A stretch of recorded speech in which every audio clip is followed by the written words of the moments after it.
Alors que les rayons dorés du soleil couchant baignaient les élégantes rues de Paris du XVIIIe siècle, la ville s'est impatientée pour le grand événement de la nuit, le bal masqué au somptueux château de Versailles. L'air était empli de l'odeur de l'intrigue et de la promesse d'une romance interdite. Rencontrer Geneviève, la quintessence de la grâce et de l'élégance, qui a vécu une vie imprégnée de luxe et de raffinement. Fille d'Henri Leclerc, duc Philippe de Versailles, elle était habituée à la splendeur opulente de la haute société parisienne, où chaque jour était un tourbillon d'engagements sociaux et d'affaires somptueuses. Avec sa beauté saisissante et son charme envoûtant, Geneviève était la belle de chaque bal, l'envie des femmes et le désir des hommes.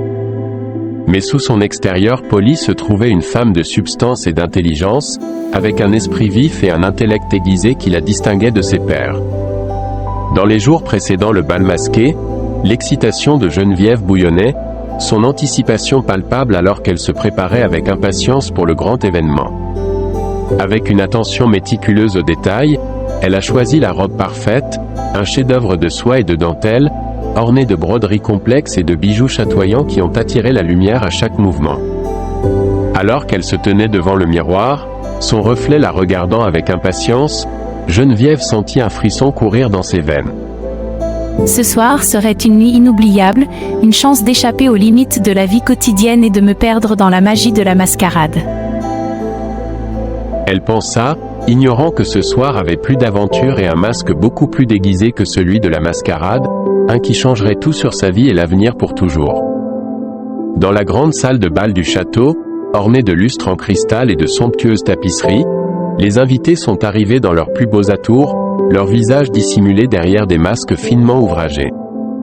Parmi eux se trouvait la rayonnante Geneviève, son cœur frémissant d'excitation et de joie.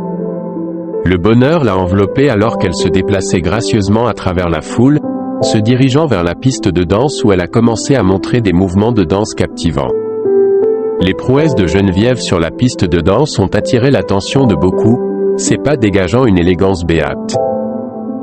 Alors que la musique tourbillonnait et que les invités masqués dansaient, Geneviève ne pouvait pas secouer la sensation d'être observée, une sensation piquante à l'arrière de son cou. Elle l'a rejetée comme une simple imagination, se laissant emporter par l'enchantement de la balle. Mais comme elle tournait et tournait, le sentiment persistait, devenant plus fort à chaque mouvement gracieux qu'elle faisait. Décidant de faire une pause sur la piste de danse, elle se réfugia à une table voisine, où un verre de vin l'attendait. Alors qu'elle était sur le point de s'enfoncer dans la chaise pour soulager ses pieds endoloris, une voix derrière elle offrit le verre, faisant remarquer avec taquinerie. Quelqu'un a soif de la danse. Il dit d'une voix basse et mélodieuse. Geneviève cligna des yeux avec surprise, se retrouvant face à face avec un homme mystérieux, vêtu d'une veste noire et d'un masque aussi sombre que minuit, son cœur battant à l'intensité de son regard. L'homme sourit, une lueur d'amusement dansant dans ses yeux alors qu'il lui donnait une coupe de champagne et l'aidait à s'asseoir. C'est toi qui me regardais de l'ombre, non ? Elle demanda. Il hésita un instant, un soupçon de sourire joint au coin de ses lèvres, avant de répondre. Disons que tu m'as tapé dans l'œil avec ta fougueuse danse. Geneviève rit, un sentiment de chaleur se répandit en elle malgré le froid de l'air du soir. Comment dois-je vous appeler, Shadowman ? Geneviève demanda de façon amusante, avec un doux sourire qui perça le cœur de l'homme de l'ombre. Continuons avec le nom que vous m'avez déjà donné pour le moment, Monsieur Shadowman.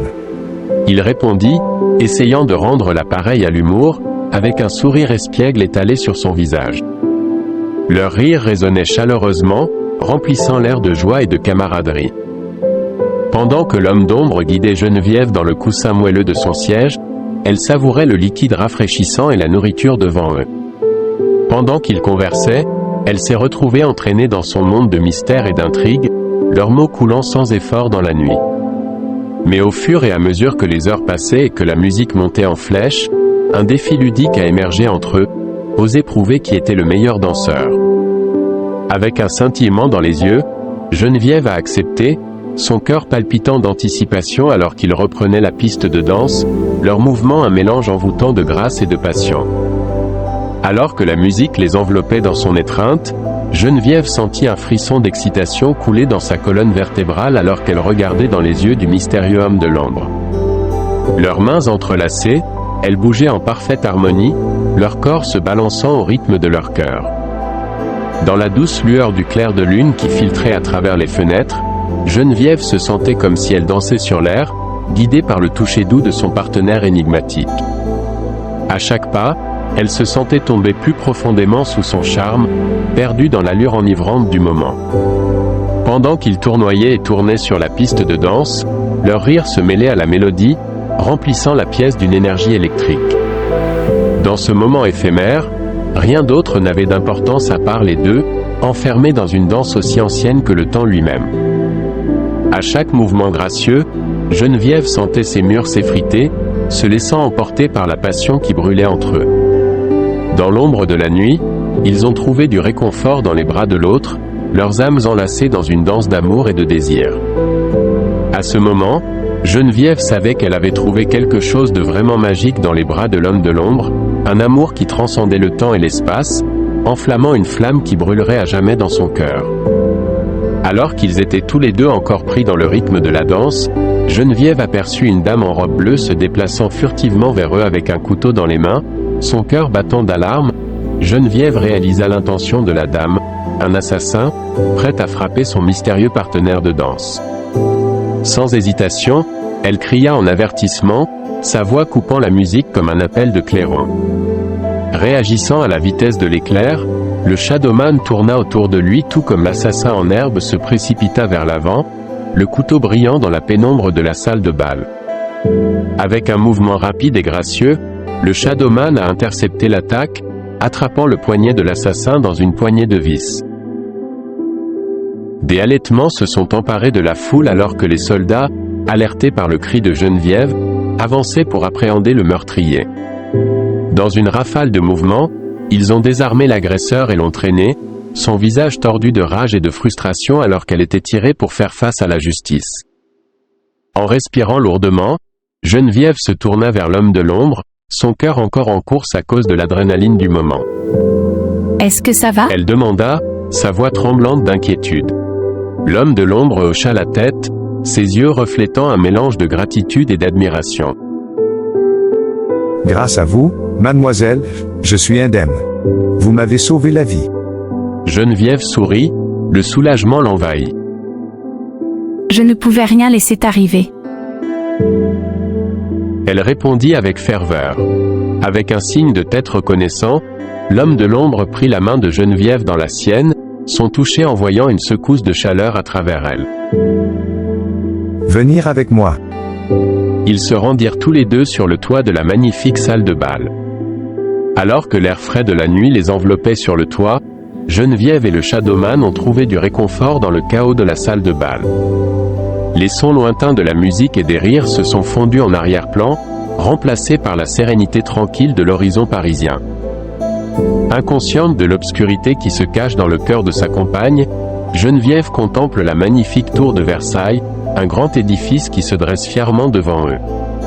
Son père l'avait construit il y a de nombreuses années, c'était un symbole puissant d'unité et un havre accueillant pour les touristes et les voyageurs de près et de loin. Ses flèches s'étendent vers les cieux comme les doigts d'un géant atteignant les étoiles. Construite par des générations d'artisans et d'ingénieurs qualifiés, la tour signifiait la grandeur et la gloire de la ville, sa beauté inégalée par toute autre structure à Paris. Mais pour l'homme de l'ombre, la tour avait une signification différente, un rappel douloureux d'une perte tragique qui l'avait hanté pendant des années. Son père, un ingénieur talentueux qui avait aidé à construire la tour, avait connu sa fin prématurée dans un accident tragique alors qu'il travaillait sur les lumières du toit. L'homme de l'ombre nourrissait un profond ressentiment envers le propriétaire de la tour, lui reprochant la mort de son père et cherchant à se venger du manque de préoccupation ou de soins montré par le duc concernant l'incident. Alors qu'ils se tenaient ensemble sur le toit, le regard de l'homme de l'ombre s'attardait sur la tour, son esprit consumé par des pensées de châtiment. À chaque instant, sa détermination s'est durcie, sa détermination à mener à bien son plan se renforçant à la seconde. Mais alors que Geneviève se tournait vers lui, ses yeux brillants de confiance et d'affection, un soupçon de culpabilité rongeait la conscience de l'homme de l'ombre. Comment a-t-il pu trahir sa bonté et mettre en danger la vie de personnes innocentes dans la poursuite de sa propre vendetta? Luttant pour réprimer sa tourmente intérieure, l'homme de l'ombre a forcé un sourire, son masque de tromperie glissant sans effort à nouveau en place. Vous avez besoin de quelque chose? Il demanda, sa voix teintée de faux encouragement. Oh, Elle répondit doucement. Alors qu'il retournait à la salle de bal pour boire de l'eau, l'esprit de l'homme de l'ombre s'est attardé sur ses plans mortels pour bombarder la tour et son penchant croissant pour sa compagne.